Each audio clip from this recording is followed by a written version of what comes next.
like Benson, I'm a who that. I'm a who that. Long as I'm living, I'm a who that. Lose or winning, I'm a who that. Sports Coma, yeah, this is where we do that. Where we do that, where we do that, where we do that, where we do that, where we do that.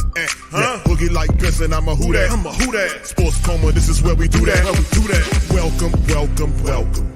Somebody please better help. Running this thing like Elf. I thank God every day I'm not a felt. Go to YouTube Live with Big Q and the guys. If you ain't ride or die, the bandwagon get flipped. Been marching in, that was way for the ring. I was yelling out your shame for the championship. Bucking on town, duck down. Falcons, pluck, get shut down. Panthers ain't much touchdown. The vision really belong to us now. So much hate on the Saints, you could probably tell. Ever since Bounty Gate hit the NFL, when things seem fishy, then you probably smell the crooked referees or Roger Goodell. Probably like this, and I'm a who that. Every day I'm living, I'm a who that. Lose or winning, I'm a who that. It's the Sports Coma, this is where we do that. Where we do that, where we do that, where we do that, where we do that, where we do that. Boogie like Benson, I'm a who that. It's the Sports Coma, this is where we do that. You're listening to the Sports Coma with Big Q and the guys on the PRO Media Network.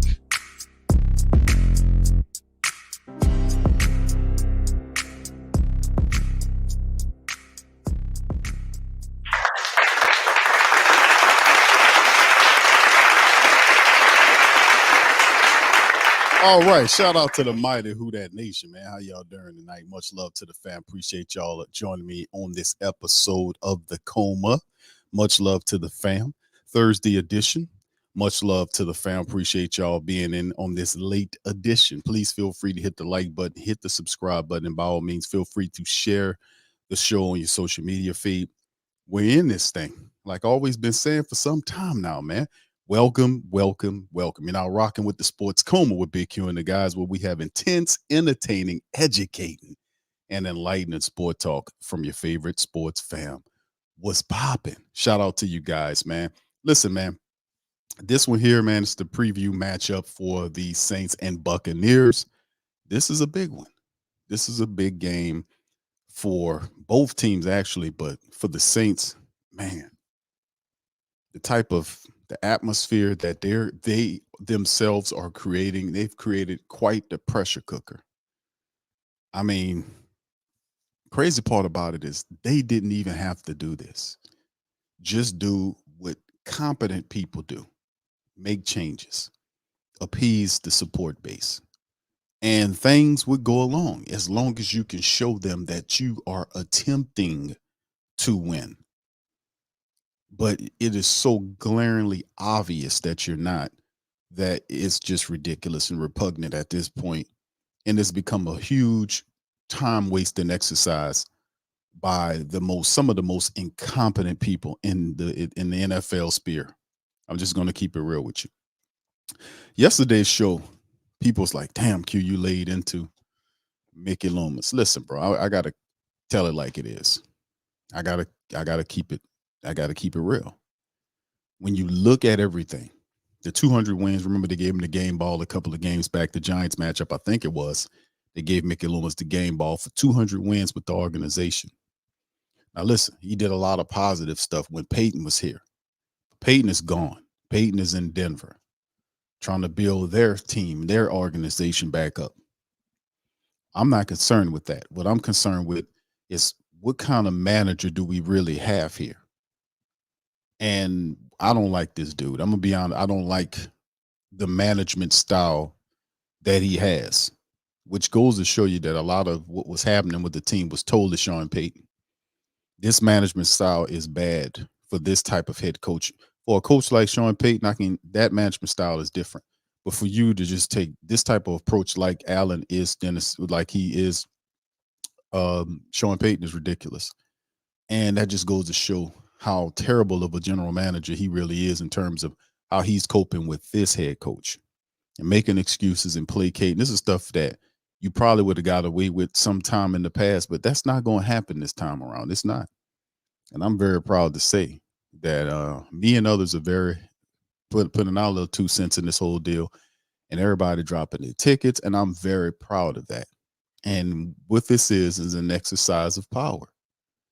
to let them know that you don't have any power unless we grant it to you. You're not going to have any money unless we give it to you. See, that's power. And we're exercising our power together. I'm just saying, imagine if we can do this with other things, how powerful the people would be. I'm just saying the people in the city, in the area, how we can change things around. I mean, just move with this type of on-code behavior across the sphere. You know, that's really powerful. I'm just looking at it and I'm like really proud of how the Who Dat Nation, the Who Dat world is just staying on code and doing what they're supposed to do and letting the team know we're not playing with you. You will win or you won't get anything from us. And we're on code. So I just like to give a mighty shout out to all of the Who Dats across the world, across the galaxy, for all of the on code and thorough behaviors that you guys are doing. I just want to give you a shout out, man, for staying on code and not falling for the rhetoric and the propaganda, because they sent the players out that beg you for support and you are holding fast because you say you don't get support unless you represent us correctly. And that is how you're supposed to operate.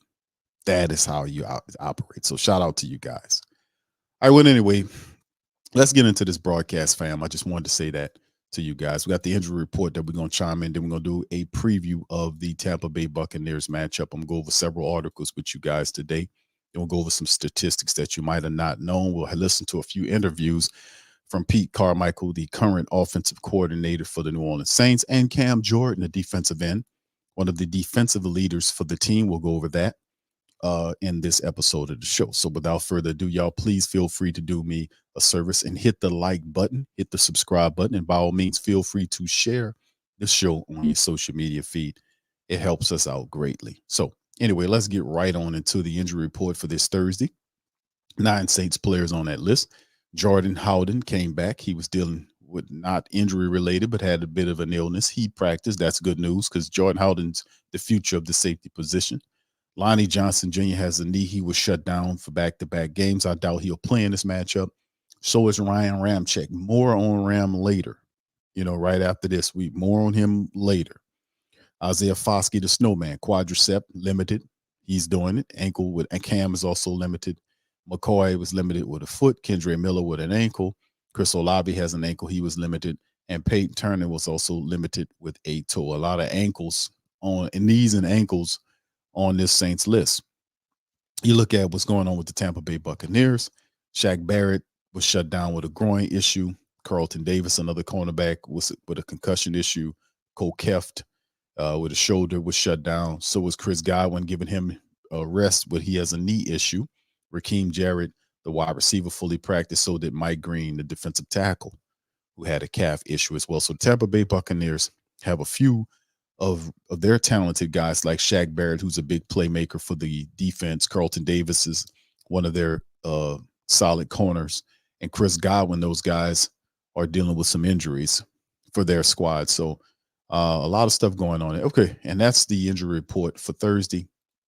Let's get into this report. I don't know if you guys heard about this, but let me share this with you. This is coming from ESPN. Shout out to Cat Terrell. It's about Ryan Ramczyk, the uncertainty of the NFL future due to the cartilage defect in his knee, which is what I'm saying is the Saints are going to probably more than likely have to revamp this line as fast as what we talked about, especially the left side of the line, to be honest with you. The left side of the line is just repugnant. I mean, I can't. It's the crappy garbage trash. Right side of that line is awful, man. You know, and we have to improve. You know, we really do. So anyway, let's go. Let's take a look at this, man. Let's take a look at this with Ryan Ramczyk, man. This is not good. Saints right tackle Ryan Ramczyk. Shout out to Cat Terrell. He has a cartilage defect in his knee that has cast uncertainty on his NFL future beyond 2023. Beyond. The 29-year-old player who missed the past 2 games with the knee injury said he's going to talk with doctors in the off season to see whether there is anything that could fix this issue that have lingered for the past 3 years. I don't know, Ramczyk said about a possible fix. I think those are the discussions we are going to have that need to be had, and we'll go from there. I'll talk with surgeons, doctors, get as much information as I can just to make the best decision. Ramczyk said there is a lot of cartilage left in his injured knee and that the wear and tear of playing in the NFL has taken its toll. This year it's bugged me a little bit more than in the past. At some point I just couldn't play anymore. Ramczyk said it was frustrating to have what he described a nagging problem, especially after entering the season with optimism that he could manage the injury. He did not miss a game to injury in his first 4 seasons, but then missed 7 games in 21 due to that knee. He did not have surgery, and he controlled the problem with injections. Shot him up with painkiller. He played all of 2022 season without much incident. Last year was good. My knee was good. The offseason was good, I thought, said Ram. The Saints have managed Ram's workload this season by giving him a rest day during every practice week. Pain management, however, has been an issue since week 1. It was really, he said, it really was week 1 that my knee lit up. He said, kind of dealing with all of the year after that last game. I think it was Carolina. I just couldn't go anymore. He and the Saints are taking things week by week to see whether he could return for the season finale or the playoff game. In 2017, the first round pick out of Wisconsin signed that 5-year, almost $100 million contract extension that made him the highest paid right tackle in the league at the time. He still has 3 years remaining on that deal. He says, I feel like I'm not done yet. I feel like I still want to play. I feel like I'm still passionate about the game. When you think about it, that is my mind frame. I want to play. I want to keep doing it so we can do to get better. So we can do it to get better, to have this happen in season. There will be significant salary cap implications for the Saints if Ramczyk retires. His cap number is $27 million, will be the Saints' second highest number in 2024, and the team is projected to be significantly over the cap. Releasing Ram prior to June 1st will result in $32 million dead money hit due to a prorated signing bonus amounts remaining on his deal. Now, when Saints quarterback Drew retired in 21, the Saints lowered his salary to the vet minimum, allowing them to spend in free agency and spread out his cap hit over 2 years. Ram will enter the 24 season with a base salary of $17 million to $6.5 million, of which is guaranteed for injury, and that portion will become fully guaranteed on the 3rd day of the 2024 league year. So this is some information. We knew Ramczyk was dealing with some type of knee issue, but I didn't realize it was this bad. But then again, he looked, you could tell, Ram in his first 4 years was dominating. He was a dominating offensive tackle that was never beaten. He would maul guys out. Now his knee is degenerated. He basically said that he went away from the surgery. According to the article, said that he went away from getting surgery on the knee so he can play, and was managing the pain with injections. They were shooting it up with painkiller. And now he couldn't, even though they were trying to give him the painkiller, painkiller ain't even working no more. You can't do it. I would have to say, Ram, listen, dude, take care of yourself, bro. Don't be like Drew, where he can't even use his right arm. He got to learn to throw with the left arm. Bro, that's not how to live, bro, for real. But, yeah, this is awful, man. So Ram need to think about sitting down, man, for real. And he's talking about going to look at people and talk about it, man. Listen, bro, you made your money. You just, bro, don't do it, man. Don't do it. Ram has played the same for the last 3 years. That's for sure. Sound like he's probably going to have to hang it up, because that is, sit down, bro. You played in the NFL, you lived the dream, and you made almost $100 million. That, you got the big payday. Your family's well off. If you got that money invested correctly, spread around, and diversified, you should be okay. I would not recommend you play on that knee, or you're going to suffer for it. You're going to take a lot of the money that you made and be spending on your health, man. Unfortunate. But Ram, yeah, this is something that we got to look at, man. I was talking about that. I was like, man, this line, Ryan Ramczyk just don't look the same, dude. He really don't look the same, which means that whatever that is he's going through is really, really tough. But anyway, let's keep on going, fam. Let's move on over to Pete Carmichael. Let's hear what Pete. We'll start with Pete Carmichael's presser that he released today, talking about what the Saints offense needs to do against the Tampa Bay defense. Y'all put one in the chat if you can hear Pete Carmichael's ramblings. Here we go.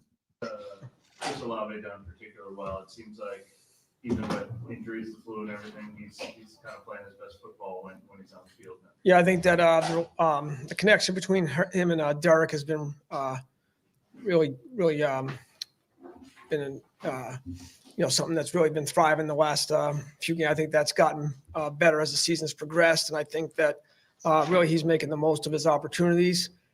He's finding open windows, getting open, and making making some of those tougher catches for us. What is the trait that makes him so good at kind of getting that extra yard of separation at the end of routes? Yeah, I think he just has a natural feel for how he has to, doesn't necessarily have to do it how it's drawn on paper, but just kind of knowing the feel of what's around him, who's around him, and then his ability to separate, put his foot in the ground, and come out of it. How did you see him kind of respond to that rough stretch? Yeah, I think, listen, we never lost confidence. He never lost confidence. He knows he's got the capability to make plays when he has those opportunities. So I think that that's something that's obviously been going well with that group. Obviously, he was battling the ankle last week. Did that affect anything in game planning in terms of what he might not be able to do with that ankle, or was it kind of? Yeah, I think there's. Did we limit what we were doing with him? No, I think there was a lot of communication throughout the week with the head coach, the training staff, and just making sure that we were getting him to where he needed to be for the game. And I think that there was really nothing that we felt hindered him throughout that. You've been able to just kind of put your finger on why the run game is run maybe a little inconsistent. Yeah, I don't think obviously it was something last week that wasn't good. I think it put us behind the chains a couple times, and then got to the point now where we were down and kind of had to get away from it. But I think that again, it's back to a new week. Got to make sure we're doing the right things, doing the things that our guys are good at, and putting them in the right position for that. So I think that last week we just a couple times where we maybe just missed blocking a guy, or looking at the scheme of what we're doing. We just got to make sure all that's up to par. With wanting to get the run game going and looking at who you guys face this week and Devin White, how do you prepare for somebody like that? Yeah, I think this is obviously a team that defends the run really well, and I think that Doug and Kevin are putting together good game plan, making sure that the players are comfortable with the schemes that we're running, and making sure we're all feeling good about it and going out practicing it, and then by the end of the week deciding which ones we feel real strongly about. Specifically with Devin White, what does he do well in taking away that area? Yeah, I think that he's obviously instinctive. I think he obviously does a great job studying film and kind of knowing maybe possibly what's coming, but he also does a great job tackling. I think this whole defense plays fast, physical, and I think they tackle well, and starts with him. With Juwan, obviously he's had a couple nice games here. Why do you get him so long to kind of get there? Is he dealing with injury or anything? Yeah, part of it might just be opportunities. Obviously, he missed some time with the injury. Some of the things that maybe we were doing in protection, but I would agree with you right now. He's playing fast. Quarterback has a lot of confidence, and he's making the most of his opportunities. We've asked this a number of different ways over the years, but just with Taysom Hill, I mean, it seems like there's a direct correlation between when you guys are down, the Taysom plays get abandoned. What makes it so hard to keep using Taysom Hill run plays when you're not ahead on the scoreboard? Yeah, I think that you go back and look at how many plays we had prior to all of a sudden we're in a 2-minute hurry up type of offense. I think that obviously you got to give credit to the Rams. They did a good job in the couple opportunities that he did have. And so I think that part of it is play calling, getting in a rhythm where you're maintaining some longer drives and then having the ability to get him out there and do some things. So I think that, again, that you come away last week and the first thing I think about is didn't get him enough opportunities. And so that's probably on me as a coach, and then probably on us executing and sustaining drives. When you go into one of these rematches, obviously this is about as far apart as they could probably get from week 4 to week 17, maybe a couple more weeks. But is that kind of a unique thing where you're looking at it like this is what they did in week 4, but so much has changed? Well, I think that obviously, yeah, a lot has changed. Sometimes maybe some personnel is changing. Maybe who played in the last game, who didn't play in the last game. I think that you're not only going back to just really the previous game. Maybe you're going back to things that you've done over the years when you've played against a similar, the same defensive coordinator, I should say, with the head coach there. So I think that there's obviously a familiarity with the personnel a little bit more. Because you've seen those guys a couple times before. But I think that you're still doing all the preparation, seeing what they've been doing. Maybe, what have they been doing the last 4 games that have, they've been playing really well. So I think it's just probably more of a personnel type of deal where you have more familiarity. And I mean, how things stood out over the last 4 in terms of, obviously they had that long stretch, I think they went 106. Well, obviously, the one thing, you see them just playing fast, physical, really doing a nice job versus the run. On the back end, just getting hands on a lot of balls. I think they're 5 enforced fumbles this year, but you're seeing it all in film. Just going back to the run game, is there anything you guys can do with like the scheme to get Alvin maybe more space to work with, or is it more just like execution that kind of? Probably a little bit of both. I think that obviously space is his friend, but I think that sometimes it might also be scheme related as to what you're seeing defensively, maybe to protect certain things. Maybe a better blocking situation, like you get your offensive lineman to actually block better.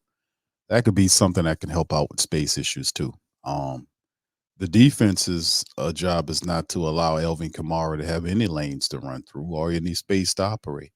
That they know that he's a dangerous man in space. One thing I know about the Tampa Bay Buccaneers defense is that the Tampa Bay Buccaneers defense is a team that's known as a speed team. The strength of that team is the linebacker core. The linebackers can blitz or they can drop in and they can cover. They cover a lot of field. They have really good fast linebackers and they do a really good solid job of tackling you in open space. So they can cover. They are very fast. They can blitz. They can drop into coverage. They're playing with confidence. So that's something that we know, that when the Saints have an opportunity to face up against those guys, they got to be able to block better. They most certainly got to block better. The offensive line has been an issue this entire season. They've been up and down, and if you watch the film, they've been horrible on film. And like I said, guys that are not even known to be guys that usually are pretty good offensive linemen for the Saints have been really mediocre and up and down. I mean, really. And you see them suffer or play very, very tough against teams with defensive linemen. We don't even know who these guys are, and they still struggle against them. Which is, like I said, this stuff has been happening all year long. It goes up and down, and there is no change from the assistant coach level switching up. The Doug Marrone needs to be demoted. And perhaps Jari Evan, who's an assistant, can move in and do something. Something has to be done. This is awful. Even if you have to bench guys and bring guys in off the practice squad or sign guys off the street, veterans that can come in and help, something needs to be done, because you're not going to win. Again, this is and we even gotten to the breakdown aspect of the Saints and Bucs matchup. This is Pete Carmichael. We know playing against the Tampa Bay Buccaneers that you're not going to be able to run the ball sideline to sideline against them. That wouldn't be a good idea.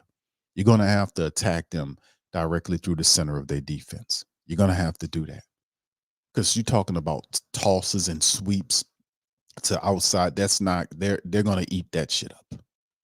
The Taysom Hill package, they talk about what's going on with Taysom Hill. Why can't we get Taysom Hill more involved in the offense? I can tell you why. It is because Taysom Hill's package is too predictable. I've been saying it all year. Everybody eventually is going to catch up with the Taysom Hill package. It's not an RPO package. Pass don't have nothing to do with this.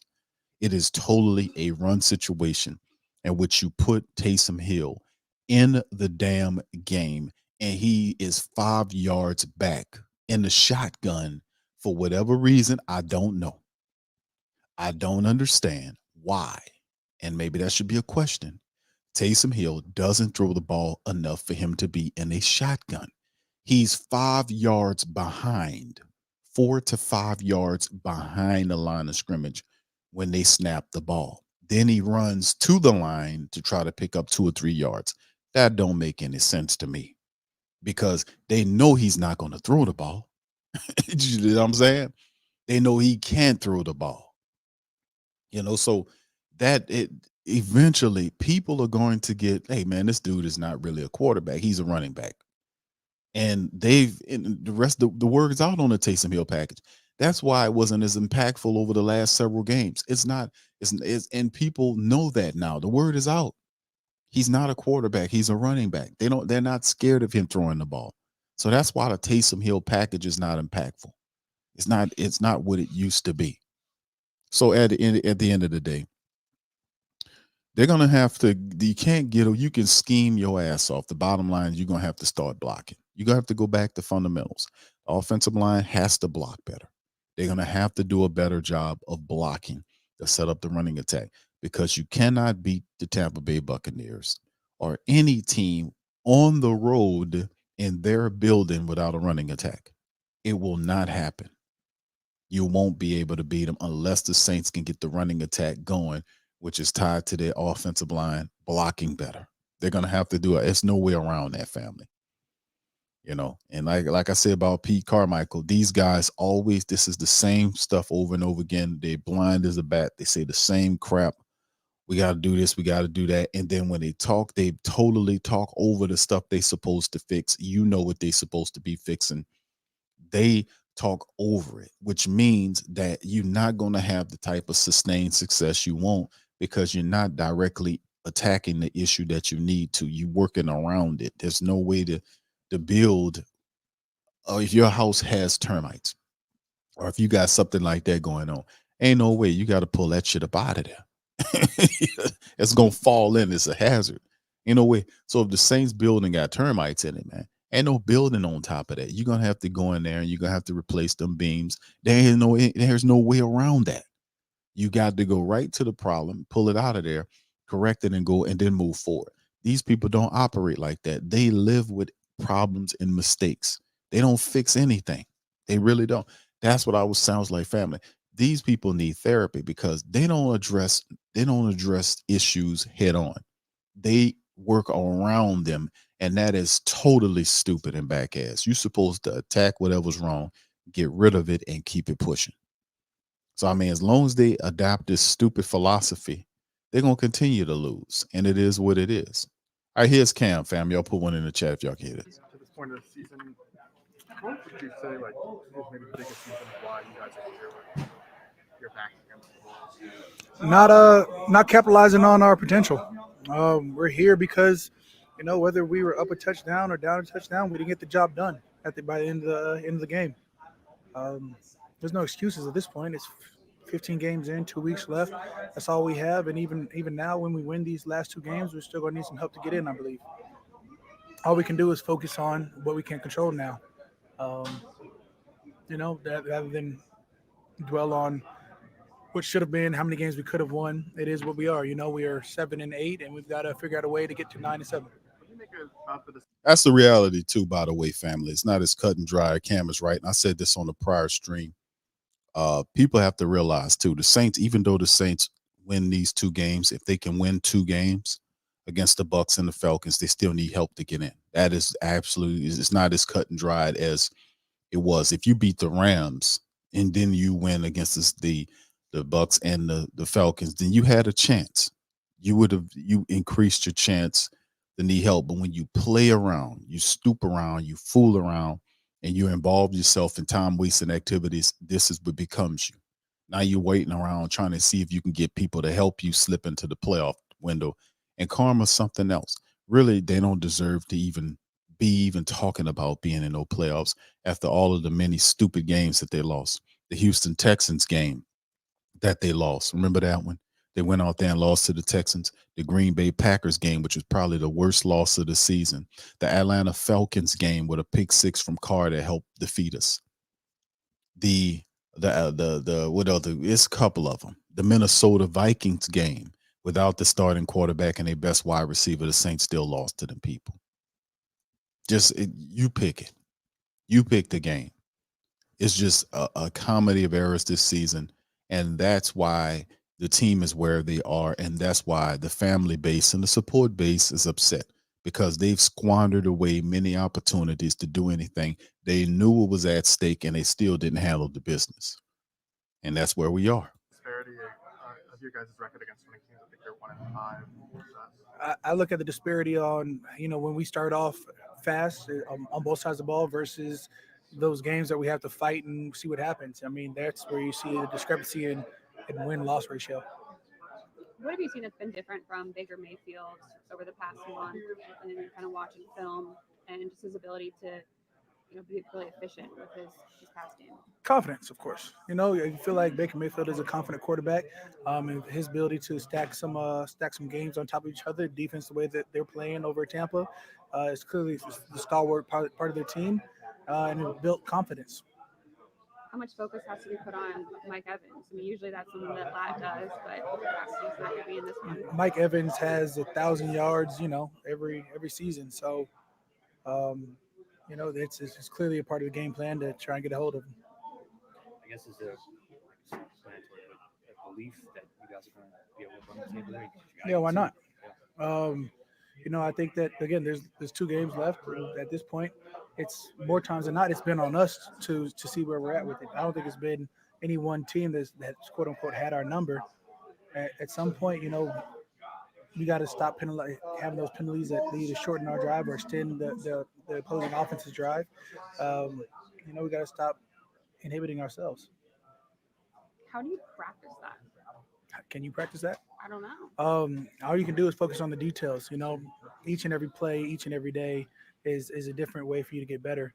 And you got to focus on the small stuff. So those leaky yardage that happens, whether that be a quarterback running out in the first half and we tighten down by second half, or, the tackles that we miss sometimes early in the games, we tighten up down.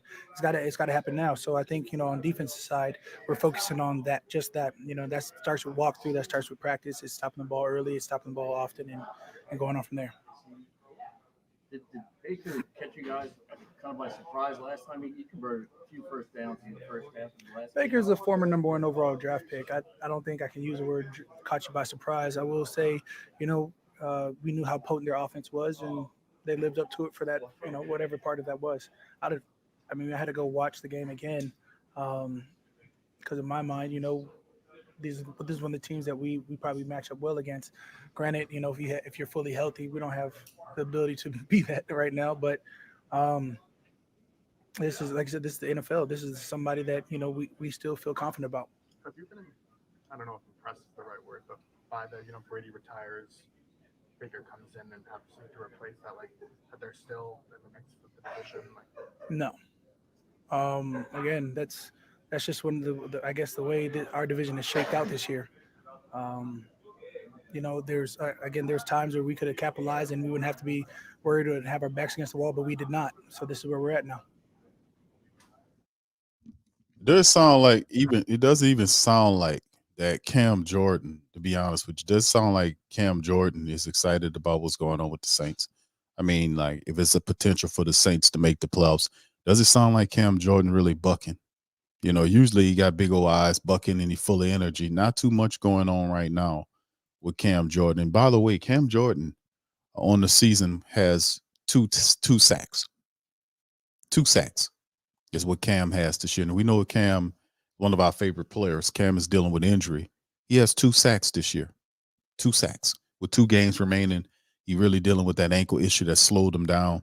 He's out there still trying to play. But this, for all intensive purposes, 2 sacks on the year for Cam Jordan is a letdown. It's a letdown.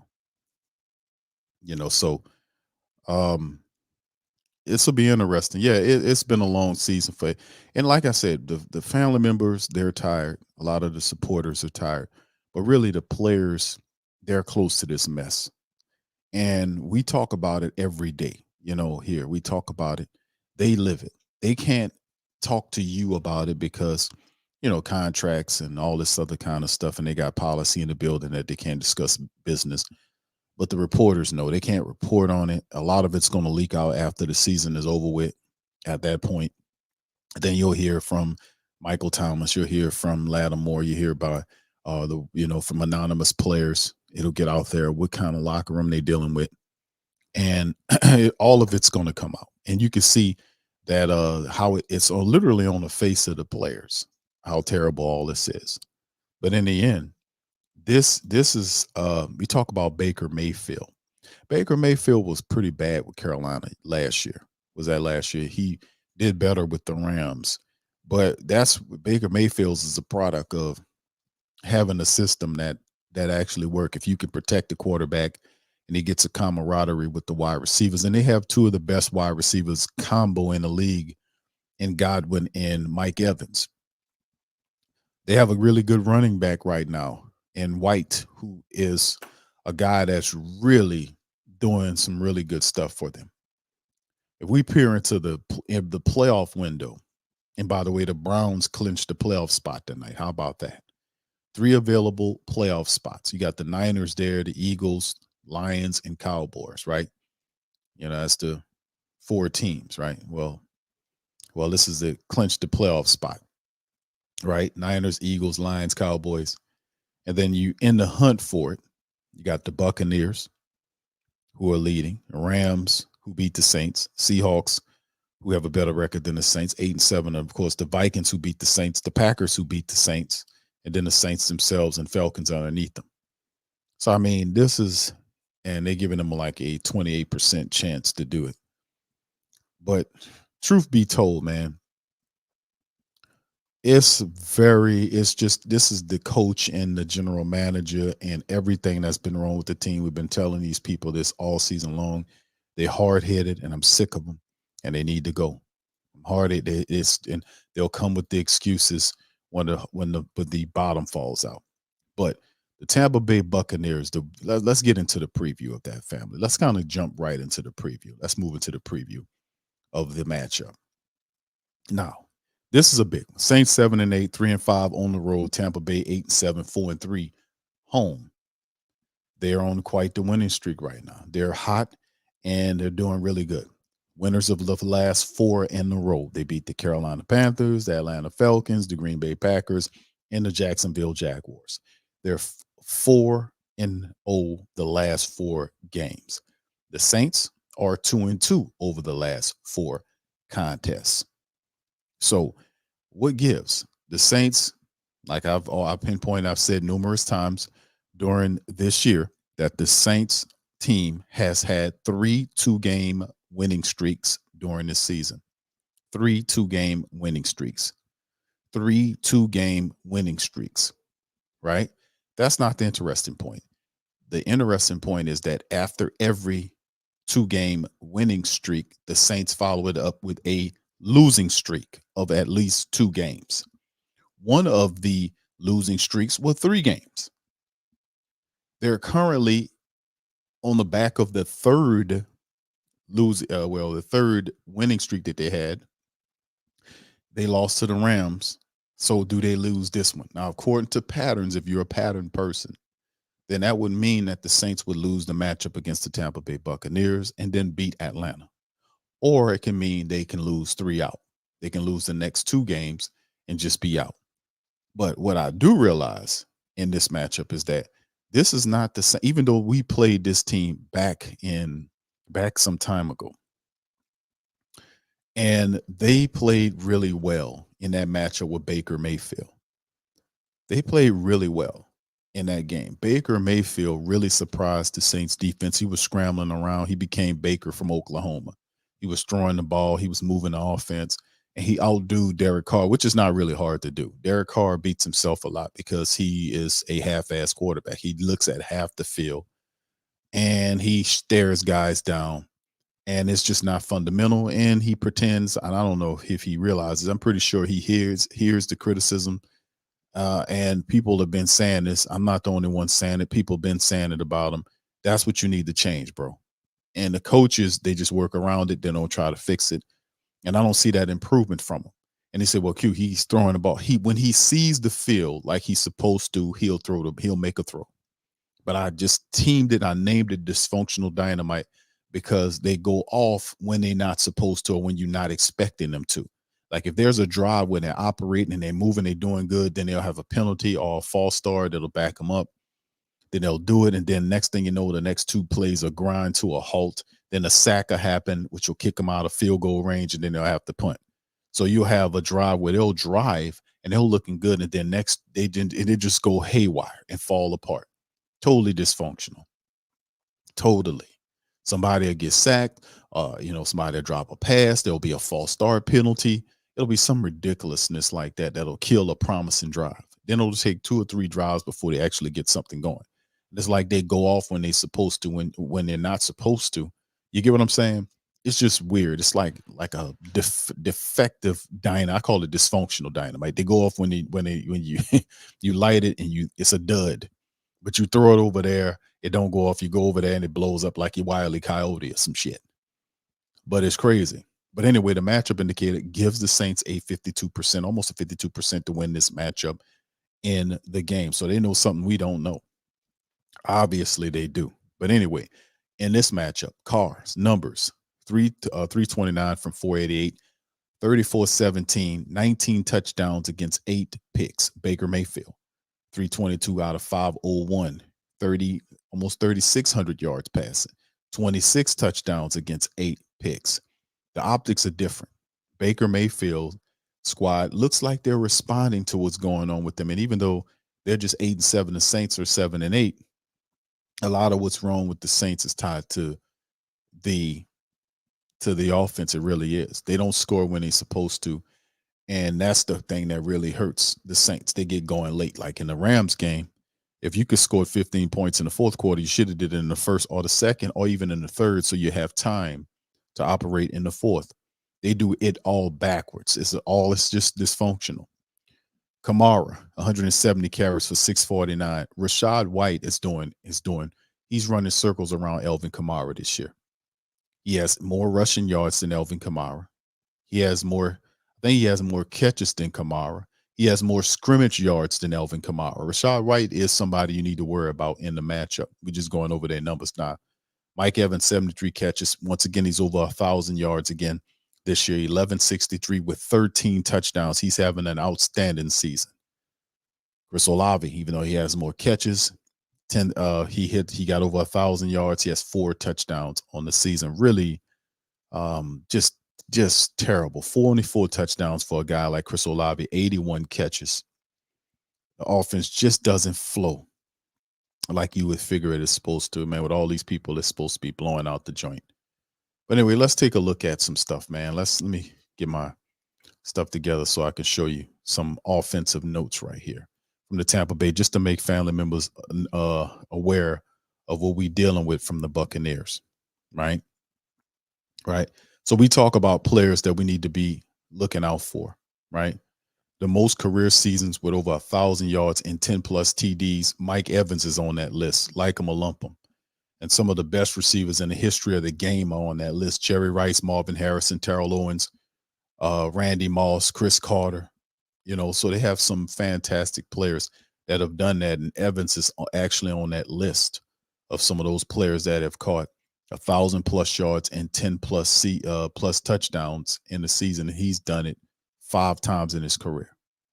Rachaad White, the running back, is having a special season. He's currently ranked 7th in the NFL in scrimmage yards with over almost 1,400 scrimmage yards. He's top 7 in the NFL in that, as you can see. In terms of receiving yards from running backs, he's 3rd. Alvin is 4th. He has 507 receiving yards among running backs. Alvin Kamara is 4th in that category. So he's kind of topping them there. And of course, you talk about the duos of Evans and Godwin, over 2,000 yards of receiving yards between those guys. And they're one of their number in terms of that. You got to give it to Hill and Waddle as those guys. And that's for that particular season. But it just goes to show you, man, what we doing here, man, it's just absolutely crazy. If you look at some of the matchups, they have some fantastic stuff we need to pay attention to. Their top sacker is a rookie, Yaya Diaby, who has 6.5 sacks, and he leads all rookie sackers with that. So you have to watch out for this dude. He could tear things up. Tackles for losses, guys that get back there, Yaya Diaby and Kalaja Kansi. Remember him? That was a guy that we was pushing to try to see if we can land. He also has tackle for losses, which means they gain penetration. They get back there. Forced fumbles and fumble recoveries. Antoine Winfield's son, Antoine Winfield Jr., who's just as good, is tied with TJ Watt and Hassan Riddick in that category. So it's just these guys are very special at what they do. They're a fast defense that move around, and they got big guys up front that can make plays. And the secondary has really improved too. So, I mean, it's a lot to talk about in terms of special teams, what they do. And I'm just kind of hipping family members to the game, dealing with the Saints on what we need to be aware of on certain type of player, especially on the defensive side, because they're going to bring it. Anyway, let's take a look at this. This is some of the rankings for this upcoming season, Saints and Bucks. You can look at the Saints ranking, total offense. As you can see, the Saints are 14th in the NFL with 335 almost. The Buccaneers 316, ranked 23rd. Saints ranked 14th, right? Rushing offense. Saints rushing offense is just under 99 yards per game. That's tied for 21st in the NFL. That won't cut it. The Buccaneers are 30th with 89.3, but they have been running the ball a lot more effectively. And really, if you think about it, you had Baker Mayfield scrambling in there and what he does, and Rachaad White has done a really good job. And the fact of the matter that I'm still kind of nervous on the Saints stopping the scrambling quarterback threat when they make up their mind to throw that in their scheme, it's still problematic to me. The passing offense for the Saints, 236.1, which is 12th in the NFL, 227 flat for the Buccaneers, the 17th. Total defense, giving up what they're giving up. Saints giving up 321.6, that's middle of the pack. The Bucks giving up 356.2, which is 24th. You look at the rush defense, 127 for the Saints is 25th. The Buccaneers say, you're not going to run on us. 92.1, which is top 10 in the NFL. Now, the pass defense is pretty bad. They're worse than the NFL in terms of their secondary, 264.1. Saints are 194.7, 195 minus with 7th in the NFL, which is a bright spot for the Saints secondary, despite the fact the Saints are down 2 starters. Their shutdown cornerback Lattimore and their safety Marcus May. We got a rookie in Jordan Howden back there. We got Alante stepping up and Paulson Adebo having a Pro Bowl year. Isaac Yiadom has really stepped up and has really played well at the nickel position. He's been a pleasant surprise as well. So the secondary has been maintaining despite injuries, and our defense up front needs to do their jobs to improve. So you see the points scored there, 17th with allowing almost 22 points per contest. Saints giving up 22.1, which is tied for 13th in the NFL. Excuse me, that's points scored. All right, points allowed, 20 points allowed by the defense. That's 11th in the NFL. The Saints are allowing just 19.8, which is 9th in the NFL. The sacks, you can see right there, 44 sacks by Buccaneers is tied for 9th in the NFL. The Saints have 31, which is 29th out of 32 teams. Sacks allowed, you see they allowed 31. That's 8th in the Buccaneers, 35, which is tied for 11. You can see the turnover margin. The Bucks are plus 10, which is tied for 1st in the NFL. The Saints are plus 4, which is 9th in the NFL. So watch out for that statistic with the Bucks because they're very opportunistic. So you can see some of this stuff that's going on right here as the team leaders. You see Rachaad White in his rushing attack, 873, which is tied for 10th, and rushing touchdowns with 6. You can see right there. Elvin Kamara, 5 as well, and he's 249 with the rushing attack. The rating of Baker Mayfield's 96.2, which is 9th in the NFL. Derek Carr's 93.6. You can see the passing yards. You can see the passing touchdowns. Baker Mayfield has 26, which is tied for 6th in the NFL. The reception yardage, the reception guys, receiving yards, receiving touchdowns. Mike Evans, 13 touchdown catches, is 1st in the NFL. Saints have 4 players tied for 4th. The top tackler is Levante David, 113, Demario, 108. We talk about Yaya Diaby, 6.5 sack. Carl Granderson really stepping it up. Carl has 8.5 sacks, and I really want to see Carl get that 10 sack moniker with Cam just sitting on 2. top pick artists for them. Anton Winfield with 3. Paulson Adebo has 4, and he's tied for 5th in the NFL with that. Like I said, he's on his way for having a Pro Bowl year for Paulson Adebo. So with that being said, man, and I don't want to kind of go beyond that because we talked about a lot of the stuff that goes with the Buccaneers here. So what would be the stratagem as we look at their depth chart with Baker, Rashad White, Evans, Goodwin, Trey Palmer is another guy that'll tear you up. Cade Otton is Baker Mayfield has a chemistry with Cade Otton. Their offensive line has been playing a lot better. They really have. Despite the fact that Jensen, their starting center, is out, they've galvanized. Tristan Wilfs, Luke Gadecki, and the rest of those guys have been really playing very well for their offensive line to keep Baker Mayfield upright. And he's really been comfortable back there finding guys like Mike Evans and Goodwin and Palmer and Cade Otton. He really has a way of finding the open guy. So we got to do something about that. We can't allow the Tampa Bay Buccaneers to do that in terms of him being comfortable. So what's the answer? Let's we get into the statistics. Let's get into the keys to victory for the New Orleans Saints to win the game. What's the keys to victory, Q, for the Saints? In my humble estimation, family, I think that it's up to the Saints running attack. I can't put it on Derek Carr because you put it on Carr, you're going to lose this game. I'm just going to be honest with you. This is not the time to go in there and try to have Derek Carr to throw it around for 30 plus attempts in the matchup. You're going to lose. The Saints have to figure a way to run the ball with Alvin Kamara and Jamal Williams. These two guys are supposed to be what was supposed to be the best tandem of running backs the Saints have seen in a while since Kamara and Ingram. Getting Jamal Williams there and Alvin Kamara, that was supposed to mean a lot. But it has not meant anything. Jamal Williams doesn't even have a rushing touchdown. If I put his statistics on screen, you look at Jamal Williams, 73 carries for 222 yards. He has 0 touchdowns rushing this year. The dude has 0 touchdowns rushing this year. And Alvin Kamara's numbers are really laughable as well. With 2 regular season matchups left, Kamara has 649 yards with 5 touchdowns. He's averaging less than 4 yards per carry. So it's just stupid, man. It really is. This is low budget offense by the Saints, and Pete Carmichael. This is his doing. But anyway, what needs to happen? The Saints needs that run attack. They need the running attack of Alvin Kamara and Jamal Williams. When you go on the road against another team in their building, you're gonna need 2 things. You're gonna need the running attack, and you're gonna need defense.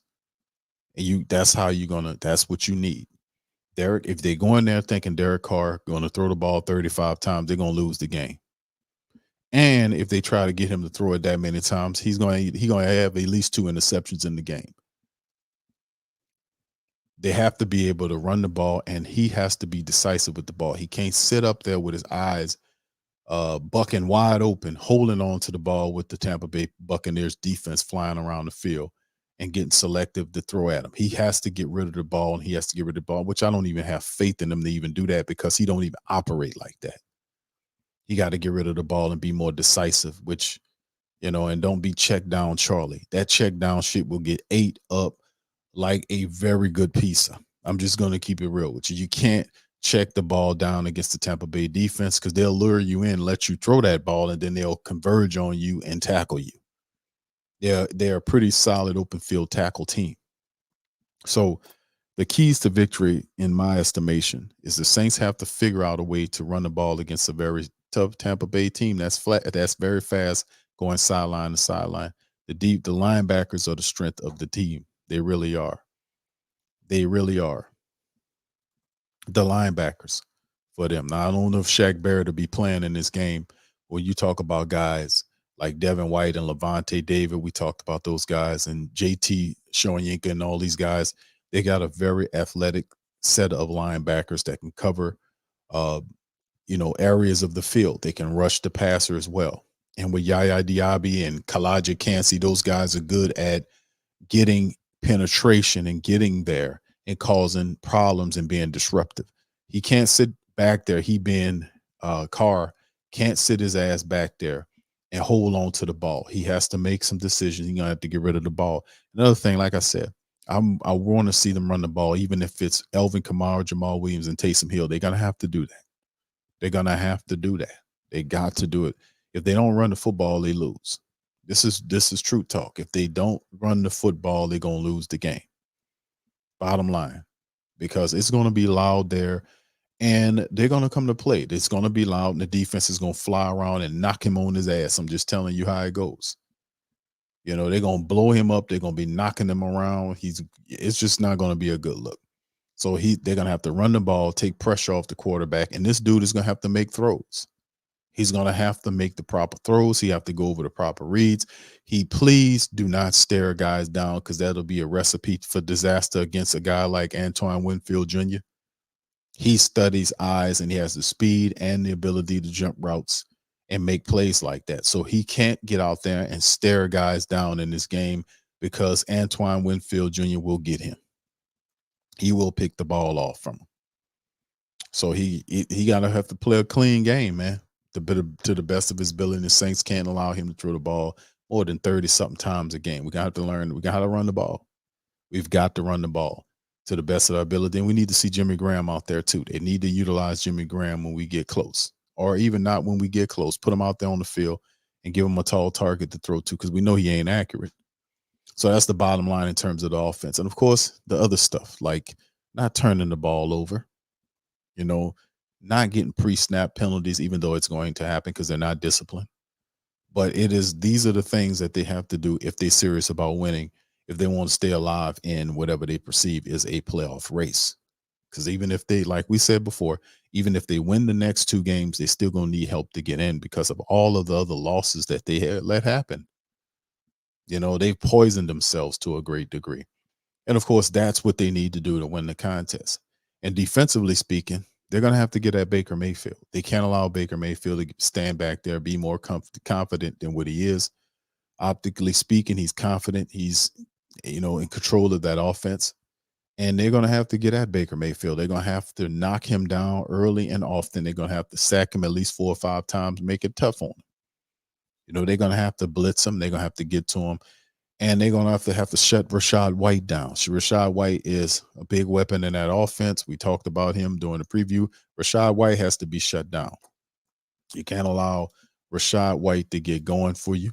It's going to be a problem if you allow him to get going for you. And they get the running attack as well as the passing attack going with Evans and Godwin. It's not going to be a pretty sight for the Saints. So the defense has to get at Baker Mayfield. They have to sack him. And hopefully the sacks produce turnovers, either a fumble and get some glossy to the fact that we throw in interceptions, because we need that to happen. And if turnovers do happen, the Saints have to capitalize off of said turnovers. So, I mean, that's what we need to do to win the game. So to make it even simpler, the Saints need the running attack in Tampa. They're going to have to run the ball. Derek Carr is going to have to hit his throws. They have to keep the pre-snap penalties down and the turnovers down. The defense has to get to Baker Mayfield. They're going to have to sack him, rough him up, knock him down, make him uncomfortable. They're going to have to do that.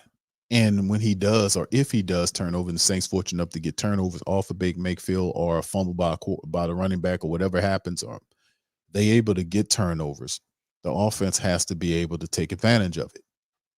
So that sounds like a lot. It does sound like a lot, but in the end, that's what it is. You can't go to Tampa Bay and expect to beat them there without a running attack and a defense. It won't happen. It simply won't happen.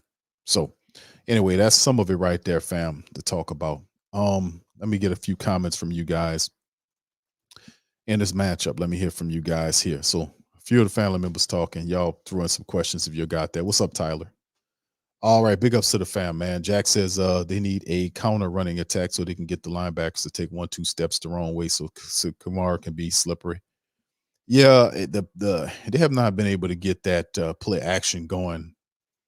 Yeah, it just, they go into like a play action bag without establishing a running attack, which is kind of counterproductive. The whole idea of going to play action is like if you got the running attack going to the point where it becomes a problem for the defense and the defense starts to bite off of it, then you go into pass mode. If you notice the Saints go into play action without establishing and running, it doesn't turn out well most of the time because you're supposed to establish the run before you hit them with the play action. You know, you're supposed to, fundamentally speaking. We see teams attempt to do it, but it's not to the same potency. It is potent and it works at its finest and its better level when you get the running attack going where it's a threat. But people are not scared of the Saints running attack because they're such a sucky run blocking team. It's pathetic. All right, Arvin says Tampa always has a game plan to shut down our predictable offense. Yeah, it's going to be a fight. Saints will make it close, but Tampa will pull away late in the game. Carr will throw a late game pick. All right. It's not even play action. It's the counter motion. You have the running backs taking steps going another way. Do you think they're going to go for that, Jack? You think they're going to go for that? You talking misdirection, man? Is that what you're trying to say? Slim says, throw away the key and park the car. Yeah, this is the thing. What it's with the running attack. Like you can talk all this motion junk or what you can't get away from them block. They have to block to run the ball. You got to get down to brass tacks, bully ball. That's what it goes down to. Even if they have to kind of line up and get into the power formation when it's the man-to-man principles, because let's be real, you're not going to have a lot of success sweeping and tossing against the Tampa Bay Buccaneers defense. They're just too good at moving that direction. You're not going to beat them that way. You have to attack Tampa Bay straight up the interior of their defensive line. That's how it goes. So if the Saints if they want to they're going to have to get that ground and pound thing going, and they're going to have to get it going. And these offensive linemen are going to have to step up and play. They have to be extra motivated to handle their damn business. They're going to have to. We're going to have to. They're going to have to, Jack. They're going to have to. I hear you on that, and I agree with you. They're going to have to do that. Yeah, I don't see, because none of that other stuff is working for them. They're going to have to go back to brass tacks. They tried all that other stuff. They have, you've seen them doing a lot of the emotion in plays where you see man going into motion and all that. And the Saints don't take advantage of none of that. The plays, and then a lot of times when they start running the football and guys start pulling, they missing blocks. And that's what I'm saying. They at some point, and it's at that point, they're going to have to take care of business, bro. I don't know what you have to motivate somebody that's making millions of dollars already. Like you're paying them millions of dollars to play a child's game, and their playoff life is on the line. If you can't get motivated to play now, then you don't deserve your job. You don't deserve to be here. You deserve to be demoted. You deserve to be fired. If you can't get up to play right now with everything on the line, then you don't need to be here. You really don't. And if those guys come out and they do the same thing, they need to be gone. And we know we know Andrews Pete's contract is up this upcoming year. We know he's out of here. But it's just horrible to me that, we have to sit up here and we got to look at this team and we got to say to ourselves over and over again that the offensive line has to improve. And the Saints, in order for the Saints to have a chance, they got to run the ball. They can't count on Carr to throw it 35 times or 40 times in the game. That won't work, man. That will not work. They're going to have to run the ball. And tosses and sweeps against Tampa Bay, I don't think that's going to work. They're going to have to figure out a way to run the ball on Tampa Bay. They're going to have to get physical with them, and that's what it comes down to. And I know we haven't been a physical team, but what other choice do they have? They're going to have to pull it up somewhere, All right, Arvin says Doug Marrone got to go. Yeah, I agree, bro. Marrone is gone, bro. That should be a song. Marrone is gone. Slim says this should be Jamal Williams type. If the tough running game and line, he says you line up AK everywhere else filled. Yeah, you mean like decoying them to kind of create weight. Yeah, it's crazy, man, how things going. He said it's all coaching and player selection. If you have a lineman pull and get a block, then right, exactly. I'm with you on that, Jack. I'm with you. I agree with you, bro. I agree with you. I'm 100% with you on that. I agree. like I said, whether it's all these complex plays or whether or not what does it come down to, Jack? It comes down to what? Blocking. One more, the one dude, the offensive lineman beating the defensive lineman or whoever he needs to block out, whether it's a linebacker where he sheds a block, he's helping double team somebody, and then he sheds the block to go to the next level and push the linebacker down and clear a space for the running back to get behind. Regardless of however we do it, it all comes down to the offensive lineman taking out whoever he needs to take out to give some opportunity to his running back to get to the next level. And we have not seen that consistently enough from the Saints. And that's what I'm talking about. They need that here. You need the running attack here against Tampa Bay. You can't win without Carr coming out there doing this play action crap that they do without establishing a pass. That won't work. They're going to have to run. I mean, the run, excuse me. They're going to have to learn to run this football. That's what it's coming down to. Quaveda says Rams contract, if he retires, will leave. Yeah, I just read that, bro. Yeah, I read that earlier in the article, and it's unfortunate with the whole Rams situation. Yeah. All right. Arvid says Pete's strategy is to run the ball, is always run the ball up the middle, so predictable of the rushing attack. Yeah, well, that's the thing, bro. I mean, they gotta figure a way to run the football. I know they're still going to try to toss and sweep it to see if they can get something going there and setting up screens and stuff like that. They're going to still see if they can get there. Maybe they can catch you slipping on one of those plays. You see what I'm saying?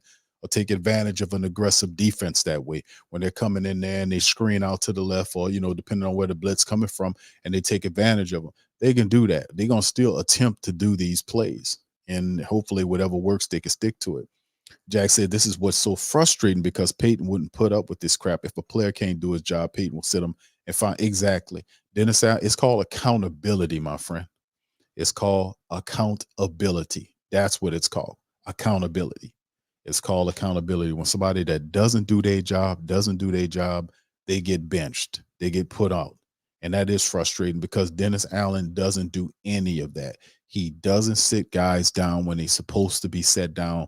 When guys are struggling, stammering, bumbling, false starting, all these issues, he keeps them playing. There is you can do all this foolishness and still play without any ramifications, any disciplinary action from Dennis Allen.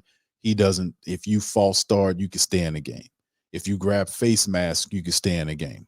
I remember it was plays when the Saints kept getting false starts, back-to-back plays. He let them stay in there. The dude is a dumbass. What can I tell you, man? He's not a real head coach. He's a fool. He's a mark. He's a chump. He's an idiot. He's a moron. What can I say? How many other, he's a stooge. He's not a head coach. This is a bum. This is a bummy ass head coach. This is a guy that's cosplaying as a head coach. What else can I say? It's a poor choice. And the truth is, Mickey Loomis don't even have a brain. Mickey Loomis picked this dude because Sean Payton told him to. Sean Payton said the successor of the team should be Dennis Allen. We know that. We reported on that. And he won't admit to that. But Sean Payton said that Dennis Allen should be the head coach of the Saints. And what happened? He went and talked to all these other coaches, sat down for 8 hours with Bieniemy, and then at the end of the day, pull up hand and offer Dennis Allen and gave him the contract, the person that Sean Payton should be the guy that runs the team. Mickey Loomis don't have a brain. He does whatever Sean Payton tell him to do. Mickey Loomis is so foolish and so stupid that he would trade draft assets to help Sean Payton out in Denver, which is why they gave him a 3rd round draft pick when Denver took Sean Payton in the first place. They only wanted to give you a 1st round pick. It was Loomis that gave Sean Payton, traded him and that 3rd round pick to Denver for that late 1st round pick. So that 3rd round pick can help Sean Payton out. Because Sean Payton wasn't working with that many picks when he was out there. Mickey Loomis gave him the 3rd round draft pick. Them people, you could have got away with just Payton for the pick. You didn't have to throw a 3rd in there.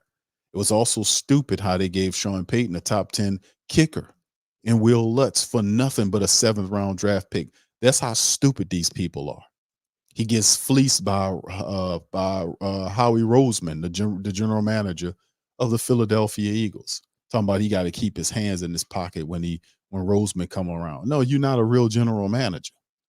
And that's very obvious and clear how Roseman was fleecing him with these picks and trade because Mickey Loomis is a fraud on that. A lot of people are starting to wake up to that, and I've been showing that.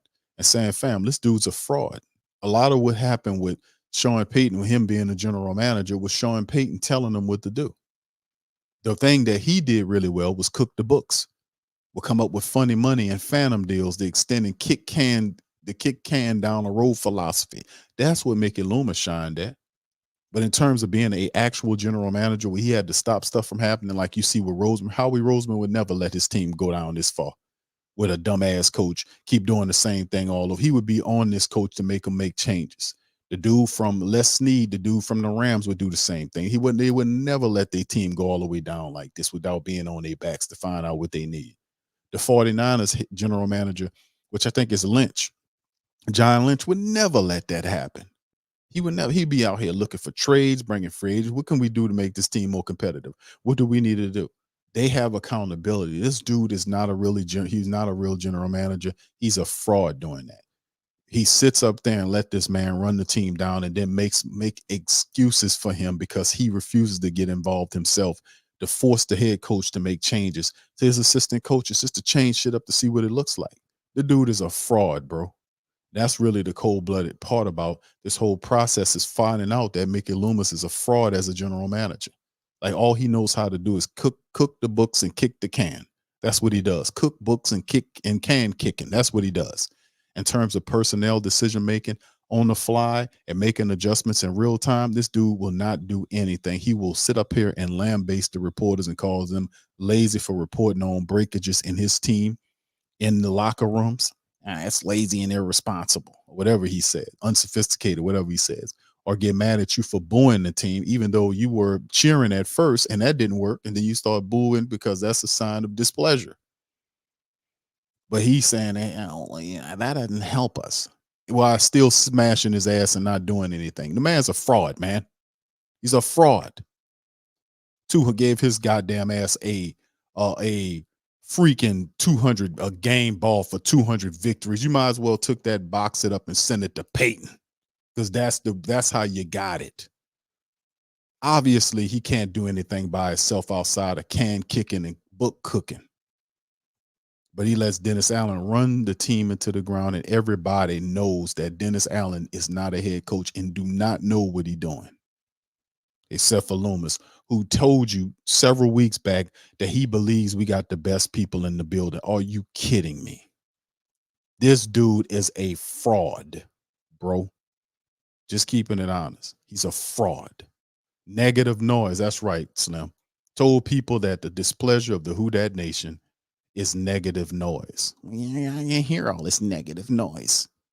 So they're everybody yelling to the top of their lungs about how terrible the quarterback plays, the non-blocking offensive line, the terribly and woefully underperforming Saints team that spent $150 million on this quarterback who's not really doing anything for them from an offensive standpoint. And then what tops it off is like the coup de grace on top of everything, the cherry on the ice cream or the sundae. Mickey Loomis gets up here on the interview yesterday and says to the entire Who Dat Nation or Who Dat world that when asked about a quarterback of the future, that he's not going to comment on that. We're in the middle of the season. Even though we're not in the middle of no season, this is 2 games before the end of the regular season, and he's not going to talk about it because he feels like it's irresponsible to talk about a future first-round draft. He has no contingency plan. He's a moron. He's a fraud, bro. Mickey Loomis is a fraud. It's about time people accept that. Mickey Loomis is a fraud. He's nothing without Sean Payton, just like Dennis Allen's nothing without Sean Payton, just like Pete Carmichael is nothing without Sean Payton. None of these dudes are nothing without Sean Payton. He made it all go. And it's time for us to realize that. We realize Loomis ain't nothing without Payton. Carmichael's nothing without Payton, and Dennis Allen's nothing without Payton. When each one of these dudes are eventually fired and moved upon, because I don't think Loomis eventually will get fired. What I think he will do is he will get fired from that general manager position, and they're going to move that to Kai Hartley. That's what I think should happen. Mickey Loomis is out of touch with reality. He's not really a general manager, and he don't have Sean Payton to save his ass. He needs to go. He got 2 jobs. One's a VP, the other one's a general manager, and he can't do 2 jobs at once. He can't. So, I mean, at the end, he's a fraud, man. These dudes are frauds, man. They frauds. They can't live without Peyton. And when you fire Carmichael, he gonna run down there. He gonna go to Denver and work for Sean Payton. When you get rid of Dennis Allen, he's gonna go down there and work for Sean Payton because these is his acolytes. If Sean Payton was a damn planet, there'll be satellites rotating around him. That's how it is. They can't survive without Peyton. They can't, and it's obvious.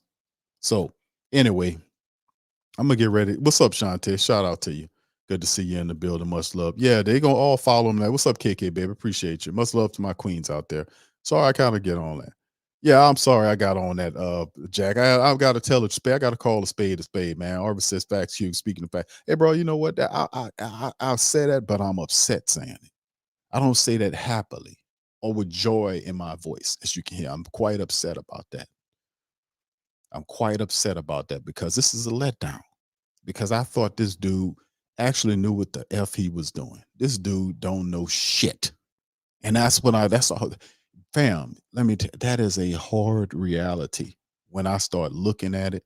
And at first, I'm saying to myself, I don't want to accept that. I'm thinking in my head, man, that can't be true, bro. And then it became louder and louder. Truth got louder and louder.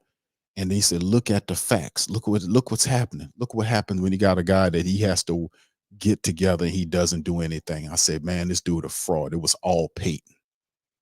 It was all Peyton. It was all Sean Payton. Look how all of them look, and then they all universally look terribly. They look bad at the same time. And what's the common thread? The removal of Sean Payton. When Payton's not there, all of them, Loomis, Allen, and Carmichael, they all are falling through the floor at the same time. None of them lifting up each other, encouraging things to change in the locker room, to shift everything around. They don't have a clue. They are nothing without Sean Payton. Nothing. They were granted life and light by them being within his gravity. He got 200 wins because of Sean Payton. Now, he might have had a little something to do with getting Sean Payton down there. But after Sean Payton signed, it was all Payton getting to work, putting it all together. And they benefited by proxy, by association. Sean Payton was making the play calls while Pete Carmichael was putting together the Waffle House menus. He was the motherfucker laminating the play sheets for Sean Payton. You know? I'm like, well, why won't he let Pete Carmichael? Because he knew better than to let Pete Carmichael call the play. I always used to talk about why Sean Payton let Pete, because he knew his limitation. He knew he wasn't nothing doing it, that he couldn't do it for long stretches of period. That's why Sean Payton never let him do it. Think about it. Sean Payton was here for years and never let Pete Carmichael call no play unless he was sick or he was suspended or something happened to that effect. But Pete Carmichael was never a person that he allowed to call plays for the game, because he knew what time it was. He knew. And Dennis Allen was a dude that benefited from Sean Payton. All he had to do was run a defense. He didn't have to think or put anything together. He just ran one unit. But it was all family. It was all Sean Payton. And that's the crazy part about it, is that I was like, man, no. Man, they are nothing without him, and they're perpetrating a fraud. That's why Mickey Loomis is sitting up here getting frustrated, because he don't know what to do. I'm like, why don't you do something, Mickey? And I'm frustrated, and it hit me fast. Like, dude, he don't know what the F to do. What do you want him to do? That's why he's frustrated. What do you tell him to go? What is he gonna tell Dennis Allen to do? He doesn't know what to do. That's why he does nothing. And I said, man, that's just too simple for me to accept, but it's the truth. The truth is, he does nothing because he doesn't know what to do. He's a fraud as a general manager. He's a fraud. He's not a real general manager. He's not a guy that's going to go and help a coach be better and check on the coach. He's only good as the coach is good and don't need him to do anything but go get a player or to fix a contract. But if you want Mickey Loomis to go tell Dennis Allen to change stuff in his offensive groups and all this kind of stuff, he will not do that, because he don't know what to do or how to say it. He don't know. Like, Q, you crazy. That's not the truth, bro. No, man. That is the truth. They don't know. They are frauds. They was living off the reputation of Sean Payton, and now it's before the world to see. It's all before the world to see. They can't make basic breakdowns. They can't make basic fundamental changes. They can't do none of it. They can't do none of that stuff. And they are failing. And you're like, man, they just being stubborn. Bro, listen, it's more than stubborn at this point. They've been perpetrating a fraud, bro. These people are running. Mickey Loomis is not a general manager, bro. He's not. He's not somebody that's going to help your coach be better in terms of checking him with his philosophy or getting him to change things. It won't happen. And that hit me hard. Yes, I was like, man, what's going on? Why is this dude talking crazy like this? Talking about he's not going to talk about quarterbacks of the future and all this kind of stuff. Dude, bro, look at it. He got fleeced by Howie Roseman several times. Why? Because he's not, if I'm a head coach and I want to get a player, he'll get that. He'll figure a way to do that. If I want to get a player that I can't afford, he'll cook the books for me to have that player.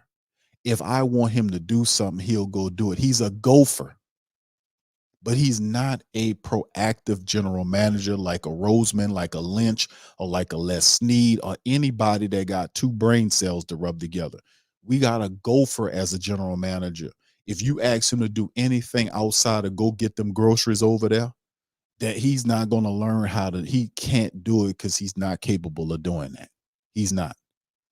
This has been a fraud for a very long time. And Sean Payton been making it all work because he was doing all the work. It's crazy, bro. It's crazy. I'm telling you the God honest truth, bro. That's what hit me. I was like, man, because I had to really think about it. Like, what's going on here? Why is this fool going up against the rest of the people? Because he don't know what to do. They got guys. I played the thing the other day on Patreon when they had the guy that I think it was against the Tampa Bay Buccaneers early this year or late last year. I forget. But they had the man says, man, Mickey, you see they're killing the team, Mickey. Mickey, you got to do something there. He's killing the city. He's hurting the city. Remember that? Y'all remember that? Put one in the chat. You remember the guy was saying that to Mickey Loomis. He was watching the game. I think it was in a dome. And the guy was filming him saying, Mickey, he's killing the team. And Mickey Loomis just turns around and walks the opposite way, doesn't say anything. See the team stinking, it doesn't do anything. Sits up there and says, we'll see, as opposed to, no, we're going to win. He behaves like he has no power. He acts like me, you, and everybody else listening to this show. Like, I can't go there to the Saints and say, hey, you're not playing, you playing, you fired, you promoted, you demoted. I don't have the power to do that. I wish I did, but I don't have the power to do that. He does, and he behaves like he don't have the power. Like, we're just going to see how it all goes, as opposed to saying, no, we're going to win. I believe we're going to win, and talking like that. He talk loser talk. He talks loser talk, and he doesn't talk with any decisiveness, no power, no energy. Dennis Allen the same way. They don't talk with no energy, no force, no masculinity, none of that. It's all indecisive. It's all wishy-washy. It's all just terrible energy. It's all wrong. It's all unconfident energy they talk with. And we're going to see what's happening. We got it. It's like, no. You talk with some decisiveness. Say what you're going to do and go and do it. They don't do it like that. That's why these guys are bad bets to be running the team. And they're cut from the same cloth. Fam, they frauds. It's frauds. They're frauds. And it's about you about to see all of this fraudulent shit go down. It's like a poorly ran Ponzi scheme. There's a poorly ran Ponzi scheme going on with Mickey Loomis at the top. Old Slick Mickey running a Ponzi scheme right here. And it's all about to fall down. And it coming up real soon. It's all about to go down. And the proverbial, is about to hit the fan. And we watching it in slow motion. And let me tell you something. I'm going to enjoy it every damn moment of the day. I'm not going to stress myself about it. I'm going to enjoy it because we've been saying that the change needs to be happening to the team, and we need real general managers and real head coaches. And it's only so long that fake thugs can pretend. Remember that? That's Pac there. But anyway, with that being said, family, so I'm going to cut out on that, man. I'm going to get on up out of here after 12 o'clock. I'll holler at y'all tomorrow, maybe on the Saturday show, perhaps maybe Saturday. We'll see how my schedule go for Friday. Friday is always a busy day for me. We'll see how it all goes. If I don't see you guys on tomorrow, then I'll see you on Saturday morning, Coffee with Q, and we'll go over it and we'll break on some stuff. But yeah, this is what it is, man. I just feel like at the end of the day, this is, man, these guys are frauds, bro. They're frauds. They really are. I'm serious. They really are. It was all about Sean Payton. And when Sean Payton left that world, them dude, it is epically clear that none of them know what they're doing. And they all are incompetent. They all are stupid. They all are weak. They all make a bunch of you make up a bunch of excuses for one another as opposed to going in there and fixing the problem. And that's because they don't know what to do. But we do.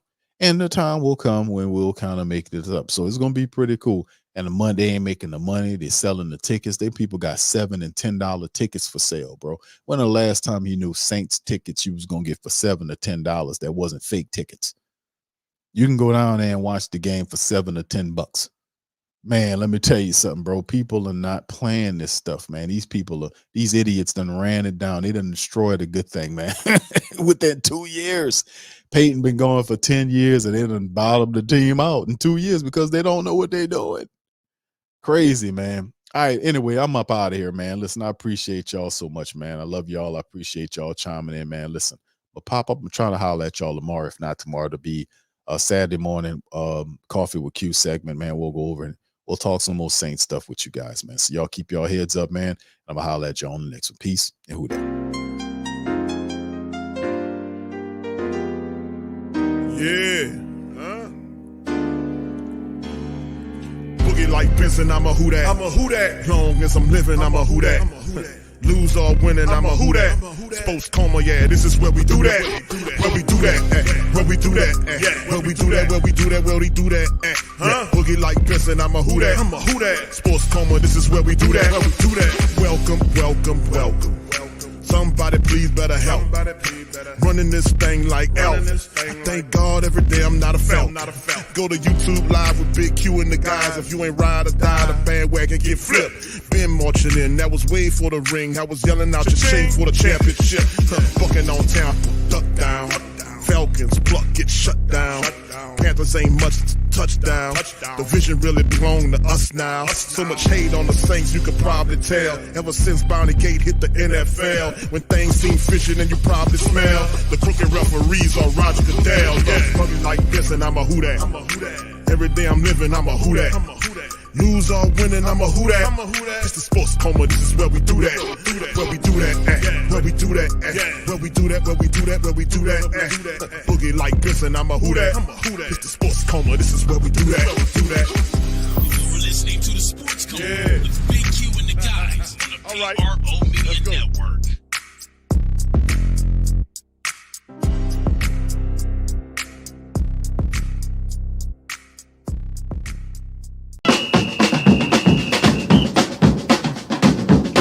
Say they gon' beat them, say who that? Who that? Who that say they gon' beat them, say who that? Who that? Who that say they gon' beat them, say who that? Who that?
TheWhoThatDaily.com. That's right, TheWhoThatDaily.com. Your one-stop shop for everything New Orleans Saints, New Orleans Pelicans, LSU Tigers, even the top flight boxing news. So if you're a Who That and you're looking for a place to stay up on your team, TheWhoThatDaily.com is your site. TheWhoThatDaily.com for the sport Who That in all of us.